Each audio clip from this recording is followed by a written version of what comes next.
presentation. So a little bit about me. A quick story on how I became a home inspector. My father was living in Nanaimo, and he decided to move to the Okanagan, and he was looking for places in Kelowna or Vernon area. So he found one in Vernon, and he asked me to go along when the home inspection was taking place, just to give him some information from how it went. So I went along, and the home inspector was really nice and friendly, said I could ask all kinds of questions. So I did, and just being up on the roof, looking at things, traveling around different areas, I thought this is something I could do. I could slide into it with my background, and I think I could really enjoy it. So I asked how one becomes a home inspector, and a week later I went down to the Home Inspection Association of BC and enrolled and started my training as a home inspector, and that's how I got here, I suppose. So I'm licensed through Consumer Protection BC. I'm a member of the Home Inspection Association of BC.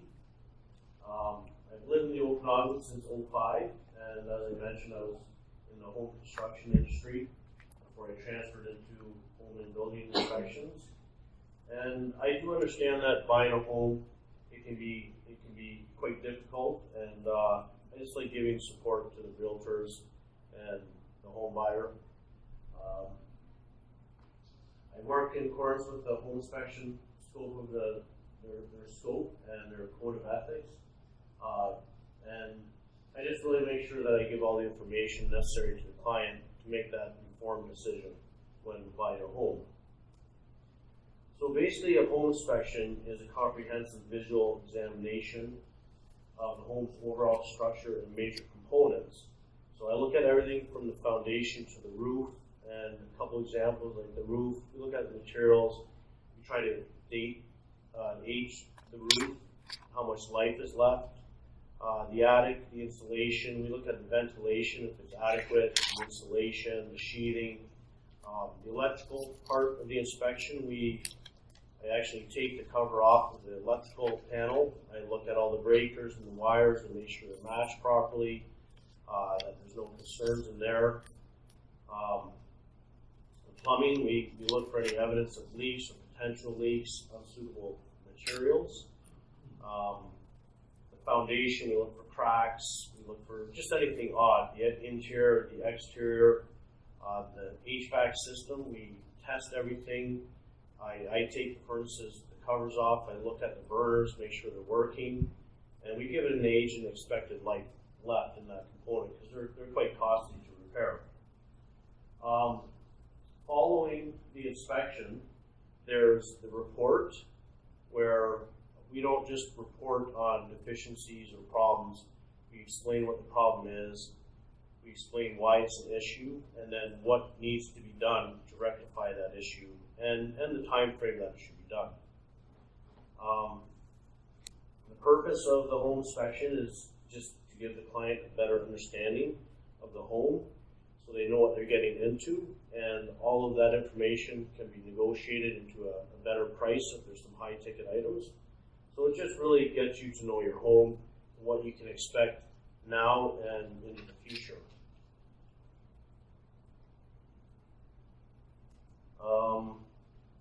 And besides the obvious reasons why it's important, it's the biggest purchase you're likely to make in your lifetime, so it really makes sense to have the home inspection done. And you got to catch all these little things now that can turn into a big ticket item. Maybe something like a simple flashing detail on a roof. It might be fine now, but 5-6 years, with heavy spring rain, that water gets in there, it leaks down to the sheathing, potential for mold. Your insulation may get wet, reduce the R value, so now you're having extra heating costs and heat escaping through the attic area. So that's an important part of it. We look for unsuitable materials in the home, like insulation containing asbestos. That's important if you want to do renovations or disturb any components of the home. Poly-B water piping is something we look for, and a lot of this information does go to the insurance companies. They do ask what your water heater piping, your water supply pipe, what it is, and there's a lot of information in that report that is just ready right there for your home insurance. We determine the age of the major systems. As I mentioned earlier, the heating, ventilation, AC, we do test all that, we date it, and that's important information. If you know that you're likely going to have to replace your furnace in the next 5 years, then you'd like to be prepared for that expense. So again, we pass some information on to the home buyer, and with these big expenses, hopefully the realtor does a good job, and they normally do from my experience, negotiating these items into the cost of the house, saving some money. Another big thing is identifying any components that are damaged, missing, and unsafe. And that ranges from so many different things, but one of the most common things I find, I actually did an inspection this week and I found 2 of them, is just live electrical wires that aren't capped off. And I found one in Lake Country in a storage area. It was like a pantry, and it's just bizarre, but this wire was coming out on the top shelf, and I tested it with my tester, and it was live, and there was no caps on it.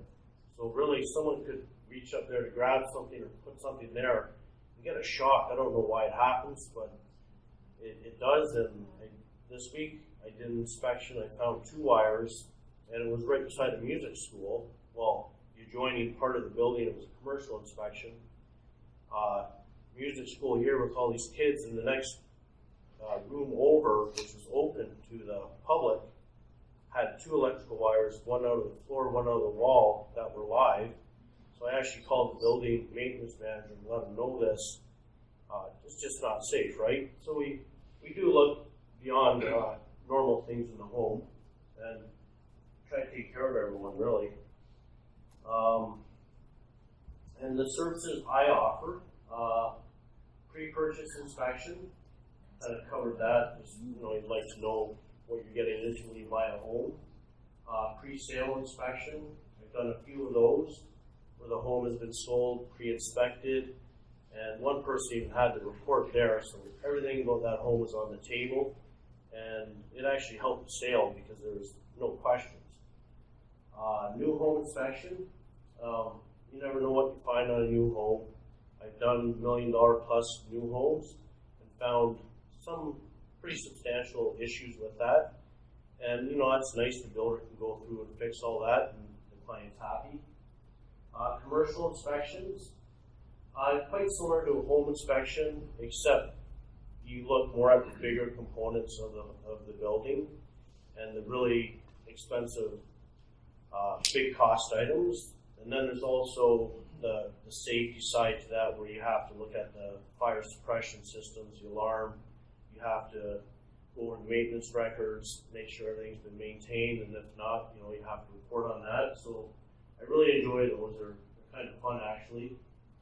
Vacation empty house check, that's pretty straightforward. If a house is sitting empty for a year, I can go and check for leaks, any vandalism, coordinate spring and fall maintenance items like shutting down your irrigation, starting it up, pool closures, openings. I also do pool inspections. I can do that as an add-on to my service, or I can do them separately. What else here? Some things that make me different is, or I guess my feedback I get is my personal care and attention to detail. A lot of my clients and realtors like my eye. I try to be very, very thorough, and if I'm doing an inspection for a client, I basically just look at that as if I'm buying the house myself. If I want to know about it, then they should know about it. I like to also help the clients. Like, I try to give value. I just don't do the inspection and walk away. I always let them know, as long as you own the house, if you have any questions, concerns, call me. If you need something to be looked at and I can do it, yeah, I'll come out. And I try to also help the realtors as well and the client by providing services, like if somebody needs an AC unit, being part of BNI, I can refer Lisa. And I try to take some of that off the realtors if I can help, and we can all work together. I think it's better. I guess my time's up here, but You've got a few minutes for you can finish up. Okay. 3 questions. Yeah, I don't know. I really enjoy home inspecting. It's a lot of fun because I get to figure things out. That's probably the most part that I like the best, other than meeting the clients. And you just never know who you get to meet.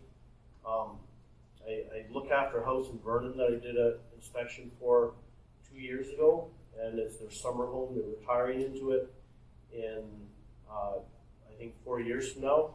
And they're originally from France, and they have this country home there. And every year they're like, Aaron, you can use our place for free. Go to France. It's right in the foothills of the Pyrenees Mountains, and one day. That's my presentation, and thanks for listening. Yeah, a few questions for Aaron. All right, Lindsay. I was chatting with somebody recently who was looking to purchase a home, and she was really confused as to why some home inspectors are charging $700 and why some home inspectors are charging $350. Is it like a difference in service, or like maybe some are not doing as full spectrum service? Well, like for me, I try to be fair, and I think I probably could charge more, but a lot of those higher prices are companies that are a company with inspectors that work for them, as compared to single inspectors like myself. But honestly, we're all trained the same. We do have different experience levels, but I feel just as confident inspecting something as somebody who's done it for 10 years, especially with my background. And maybe I'm just a little bit lower on the price schedule, or on the prices, but Just like any profession, right? yeah. There's companies out there that charge lots, a lot of us are a lot less. Yeah, and maybe if someone's charging $700, they may include other services, like maybe radon testing is part of it. I'm not sure what they're doing, but I think some of them maybe are a little higher priced. That's the best answer I have right now. Oh, that's good. Oh, yeah. So when I have insurance people that need to get aluminum wiring capped with, pigtails and copper wiring, or they have to do a whole change, are you qualified to do the electrical inspection, or would I still send them to an electrician? They have to get an electrical inspection before we can. Yeah, no, I'm qualified to go and check and verify that that work's been done and it's done properly. That's what we're trained for, is look for things like that. I have 2 quick questions. I know you guys have lots of toys that you use. Which one is your favorite tool to use? Because you guys have like a tickle trunk that you really can use the coolest stuff. And which one is your favorite? Like, there's like cool guns that you use. Yeah, well, the guns, we can use that, test for heat difference on a furnace, or, if there's electric heat, you just zap it with a gun and it's working. I like my moisture meter, because usually if there's a moisture problem, I get to figure out where it is, and I can check moisture, like this table, I can tell you exactly the moisture content of this, and it's got prongs that if I have to get in somewhere, if it's rotting, it's just a good tool, because I can take a picture and be like, okay, you have 67% moisture here, rot starts after 19%, this isn't going to get better, it needs to be replaced. So it's a good tool for the client, for proof of something wrong. We're going to have to wrap up there, guys. Great presentation.